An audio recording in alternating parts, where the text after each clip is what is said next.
మన ప్రభుత్వంలోకి మన ఈ పార్టీలోకి చేరడం జరుగుతూ ఉందండి వైకాపా ప్రభుత్వం నుంచి. గతంలో మార్కెట్ బాషా గారు జాయిన్ అయ్యారు. చాలా గర్వంగా అనిపిస్తుంది మాకు.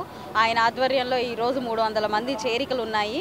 అయితే ఈ చేరికలు కేవలం మా పార్టీకి కానివ్వండి, మాకు కానివ్వండి, మా కుటుంబ సభ్యులకు కానివ్వండి ఎంతో బలం చేకూర్చే విధంగా అనిపిస్తూ ఉంది. ఈరోజు కొంతమంది మేము అటు వెళ్ళిపోతున్నాము, ఇక్కడివి నచ్చకెళ్తున్నాము అని అన్నారు. అయితే ఈరోజు నేను అడుగుతున్నాను, మీకు ఏం నచ్చక అటు వెళ్ళిపోయారు అని అడుగుతున్నాను.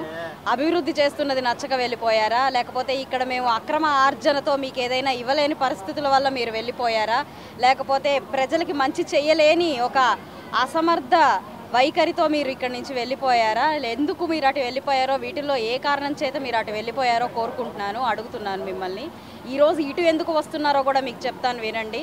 ఇప్పటిదాకా పడిన అరాచకాలకి, అక్రమాలకి ఒక ముగింపు రాబోతుంది కాబట్టి ఈరోజు ప్రజలందరూ కూడా మంచి వైపుకి అడుగులు వేస్తూ ఉన్నారు, బలం కోసం వేస్తూ ఉన్నారు. మా వెంట ఉండాలి, మా అవసరం మీకు ఉందమ్మా, ఎందుకంటే ఇక్కడ అరాచకం పెరిగిపోయింది, మా సహకారం మీకుంటే మీరు మరింత మెజారిటీతో గెలుస్తారు కాబట్టి మేము మీతో వస్తున్నాం, మీ తోడై వస్తున్నాం అని చెప్పి ఈరోజు ఎంతోమంది అన్నదమ్ములు, అక్క చెల్లెళ్ళు ఈరోజు మనంతా కలిసి ముందుకు వెళ్ళే పరిస్థితి కనపడుతూ ఉంది. అభివృద్ధి కోసం వస్తున్నారు, ఆకాంక్షించి వారి పిల్లల కోసం, వారి భవిష్యత్తు కోసం ఈరోజు ఈ చేరికలు జరుగుతూ ఉన్నాయి. చాలా ఆనందంగా వీరందరినీ కూడా అభినందిస్తున్నాను. ఇంకా ఎంతమంది అయినా ఇంకా ప్రలోభాలలోనో లేకపోతే భయాందోళనలోనో మిగిలిపోయిన వారు ఉంటే కూడా ఈ 7 రోజుల్లో వారు కూడా రావాలి.